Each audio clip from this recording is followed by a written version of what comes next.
Welcome to Listening Fill in the Blanks introduction session. Let's go ahead and have a look at what this question type is and what are the things that we need to keep in mind to score well at it. So, the basics first. You'll have 7 to 8 questions of this type in the exam. What it's about is that you'll hear an audio, and at the same time, you'll also have some text on the screen with some blanks in it. And the idea is that the words that are missing in the text, you have to capture them from the audio. You have to understand them from the audio that you're listening, and then fill in those blanks. Okay, so the text on the screen is essentially therefore the transcript of what you are hearing. Uh, there is a 7 seconds timer, a countdown before which the audio starts playing. So use those 7 seconds wisely to quickly have a look at the text and sort of try to guess what the theme is and just become familiar with what you're going to hear. So that makes it easier to pick the words that are missing once the audio starts playing. This is what the screen will look like.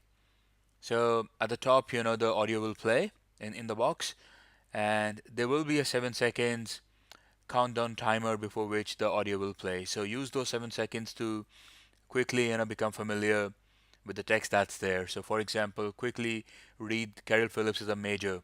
So in your mind, now you know that the word that you hear after major, that's a blank. And similarly involves American. So just become familiar with it. Okay. Um, it's a test of your listening and your writing skills. So you should be able to listen properly, identify the words as you are hearing, and in what context they are. So that's the test skill that they're testing. And then it's also a skill of your writing that, can you take a dictation? Can you, type? Can you write as you listen? Okay? And can you write them properly with the correct spellings and the correct grammar? So it's a test of all of that. Now, to score well, the things that are important, the first one, take some notes, okay? Um, now, don't don't try to write down everything. Um, what I'm saying is just try to note down the words which you think are missing, okay? Which would go into the blanks.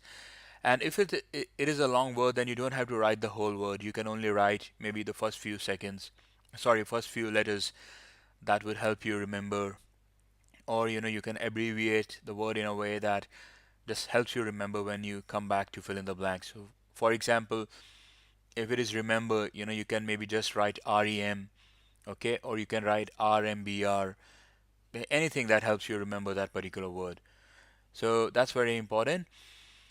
Um, some people, what they do is, they prefer not to take down the notes on your scratch pad. What they prefer is um, to type it directly on the screen.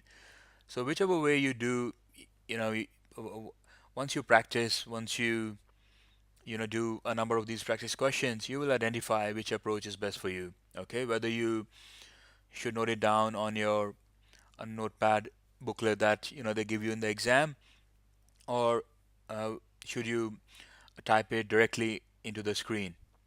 So either way, it's fine. It depends, which one is better for you. The other important point is that quickly read the text before the audio starts, so you already know, that the blanks come after these words, and you get a general sense of what the audio is going to be about. So use those 7 seconds wisely. Then the other thing is, always maintain your focus. Your mind should be focused on following the speaker. All right, don't be left behind. Okay, don't spend so much time writing down a word that the speaker races ahead to the end of the sentence. Don't let that happen.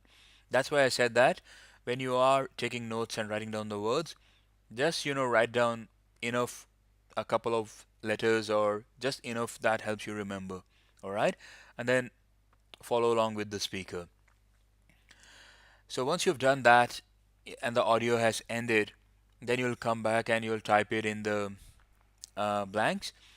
Once you have filled in those blanks, make sure that they all make sense. All right. So they are not going to have an audio in which the words they don't make any sense. So look for grammatical errors, look for spelling errors, and also look for logical errors. So if you are putting in a blank somewhere, it should make sense. So check on all of those things. Okay, a lot of this will become clearer, and as we practice, you will get used to it. So your typing speed, I think, here is important. It's a skill to be able to write as you follow along, to take notes.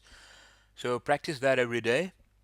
You can get material every day, on a Facebook page, or you can get it in a newspaper or on the internet, or just by listening to the news. Okay, so with that, you're now ready to start practicing. So please go to practice at number one, and all the best.